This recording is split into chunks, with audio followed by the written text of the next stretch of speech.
Assalamualaikum warahmatullahi wabarakatuh. Sampai bertemu kembali di channel saya, Saiful Anam Partner.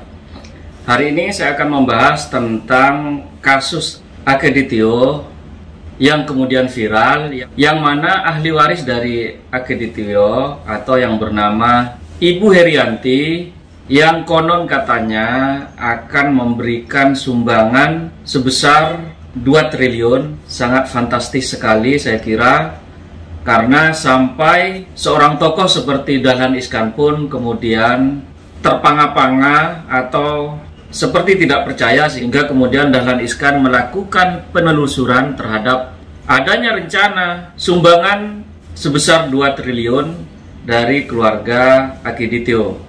Tentu hal ini merupakan hal yang sangat viral. Tidak hanya hari ini, akan tetapi beberapa minggu sebelumnya, karena seperti yang kita ketahui, sumbangan tersebut itu sempat diserah terimakan secara simbolis dan dihadiri oleh Kapolda Sumatera Selatan dan juga pejabat-pejabat lainnya, sehingga kemudian berita ini sangat viral sekali karena selain nominalnya yang sangat fantastis, yang saya kira orang-orang kaya yang ada di Indonesia itu belum pernah kemudian memberikan sumbangan sebesar seperti yang direncanakan oleh keluarga Akeditio.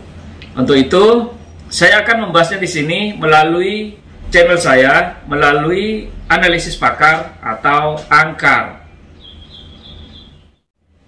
Yang pertama yang harus menjadi perhatian bagi pejabat kita adalah jangan langsung percaya terhadap adanya bantuan-bantuan yang kemudian keuangannya belum jelas atau keuangannya belum diserahkan secara langsung, sehingga kemudian tidak memperjelek citra dari pejabat yang bersangkutan.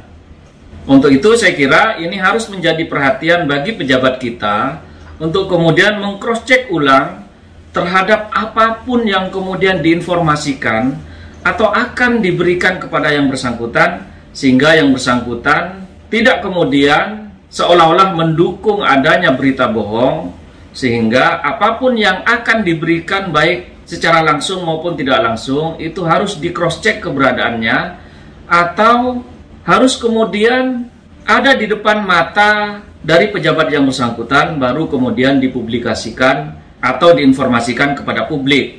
Karena saya kira seperti yang terjadi dalam hal kasus Akeditio, maka tentu bagi saya tidak hanya merusak citra dari pejabat-pejabat publik, akan tetapi juga merusak citra Indonesia di mata internasional. Karena saya kira dengan adanya berita fiktif tersebut, maka akan memperkeruh suasana di tengah kemudian masyarakat sedang berjuang di tengah sulitnya atau tidak terbendungnya wabah COVID-19. Untuk itu sekali lagi wajib bagi pejabat publik untuk kemudian meng-cross-check atau kemudian menginformasikan hal-hal yang benar-benar ada, yang belum bersifat rencana, sehingga kemudian publik juga melihat bahwa pejabat yang bersangkutan itu merupakan pejabat yang kredibel, yang selalu berdasarkan fakta atas semua yang akan ia kerjakan. Yang kedua, sebaiknya terkait dengan kasus yang menimpa keluarga Akeditio, mestinya tidak langsung kemudian ada seremoni penyerahan.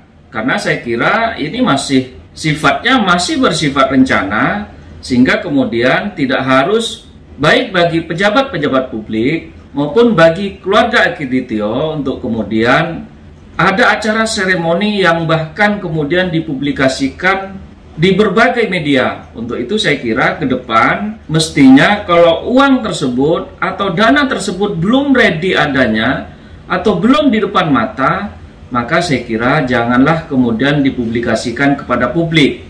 Karena publik tentu akan bertanya-tanya seperti halnya kasus yang terjadi pada keluarga Akeditio. Yang ketiga, tentu kasus yang menimpa keluarga Akeditio ini sangat meresahkan publik, karena saya kira publik berharap atau bahkan kemudian di tengah sulitnya perekonomian bangsa, tentu masyarakat Sumatera Selatan itu kemudian berharap terhadap adanya pencairan yang telah dijanjikan oleh keluarga Akiditio. Untuk itu saya kira ini sangat meresahkan, tidak hanya bagi masyarakat, tapi bagi pemerintah Republik Indonesia. Tentu hal ini merupakan hal yang saya kira harus disudahi, atau jangan sampai terulang kembali, atau jangan sampai terjadi kembali, sehingga kasus-kasus seperti Akiditio ini adalah cukup kasus yang terakhir, agar jangan kemudian sampai terjadi atau terulang di kemudian hari.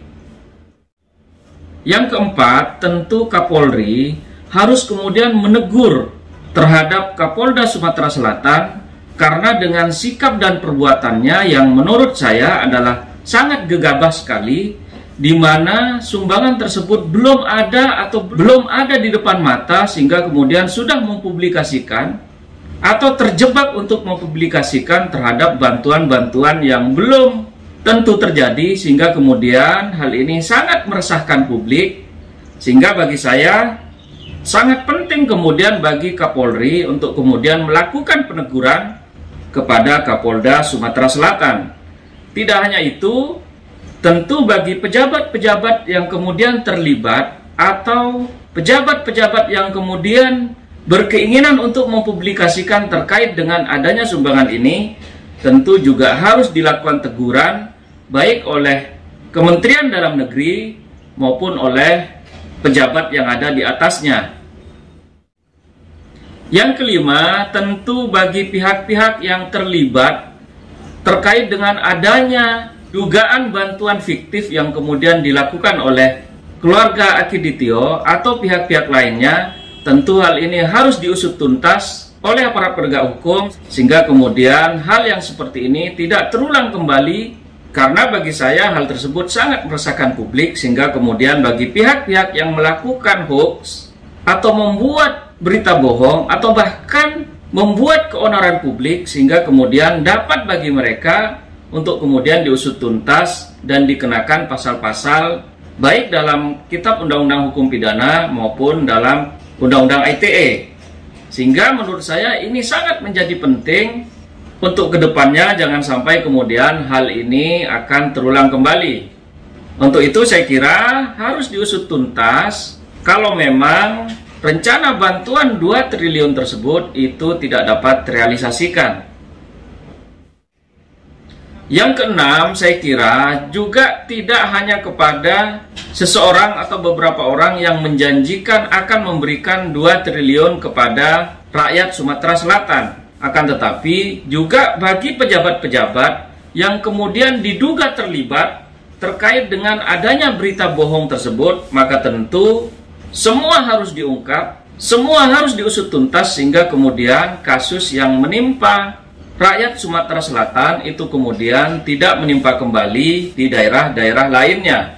Untuk itu saya kira penting sekali bagi aparat penegak hukum untuk kemudian mengusut tuntas terhadap adanya dugaan berita bohong terkait dengan adanya bantuan sebesar 2 triliun tersebut.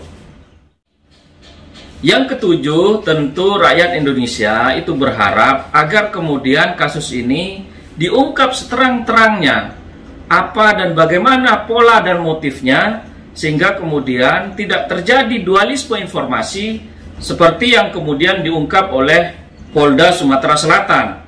Saya kira terdapat informasi yang tidak valid seperti yang diungkapkan oleh Polda Sumatera Selatan, di mana pada awalnya yang bersangkutan sudah dinyatakan tersangka, akan tetapi kemudian dianulir oleh pihak-pihak lainnya yang menyatakan bahwa keluarga Akiditio itu belum ditetapkan sebagai tersangka.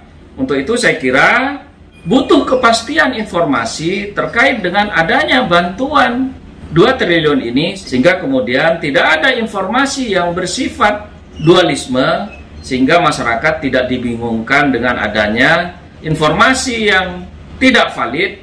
Sehingga bagi saya Polda Sumatera Selatan itu kemudian harus satu pintu dalam hal memberikan informasi terkait dengan penanganan dugaan pemberian dana fiktif oleh keluarga Akiditio.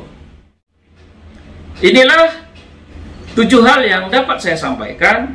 Semoga bermanfaat. Saya ucapkan terima kasih. Assalamualaikum warahmatullahi wabarakatuh.